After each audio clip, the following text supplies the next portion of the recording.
നല്ല ഉണക്ക ചെമ്മീനാണ് ഇത്.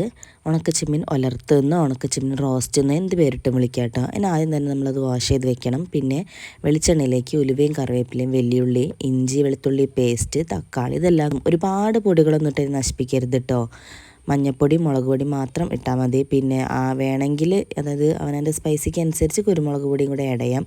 ഉപ്പും ആവശ്യത്തിനിട്ട് നന്നായിട്ടത് മൂപ്പിച്ചെടുക്കുക. അതിന് പച്ചമണക്ക് മാറുന്നവരെ വഴറ്റിയെടുത്തിട്ട് അതിലേക്ക് ഒരു തൈര്, പുളിക്ക് വേണ്ടിയിട്ട് നമ്മൾ തൈര് ആഡ് ചെയ്തിട്ടുണ്ട്. ശേഷം നമ്മളതിലേക്ക് നമ്മൾ കഴുകി വെച്ചിട്ടുള്ള ഉണക്ക ചെമ്മീൻ അതിലേക്ക് ഇട്ട് കൊടുത്തിട്ടുണ്ട്. നന്നായിട്ട് വഴറ്റി ചെറുതായിട്ടൊന്ന് വെന്ത് വരുന്ന വരെ ഒന്ന് അടച്ച് വെച്ച് വേവിക്കാം. അതിനുശേഷം നമ്മളിത് ചോറിൻ്റെ കൂടെ ദോശ, ചപ്പാത്തി, പക്ഷേ എനിക്ക് തോന്നുന്നു എസ്പെഷ്യലി ചോറിൻ്റെ കൂടെ തന്നെയാണിത് ഏറ്റവും നല്ല കോമ്പിനേഷനായിട്ട് തോന്നിയിട്ടുള്ളത്. അപ്പോൾ എല്ലാവരും ട്രൈ ചെയ്ത് നോക്കണം. ഇത് മറ്റേ കടായിൻ്റെയൊക്കെ ഒരു ടേസ്റ്റാണ്, ചിക്കൻ കടായിൻ്റെയൊക്കെ ഒരു ടേസ്റ്റാണ്, അടിപൊളിയാണ്. ട്രൈ ചെയ്ത് നോക്കാൻ മറക്കരുത്.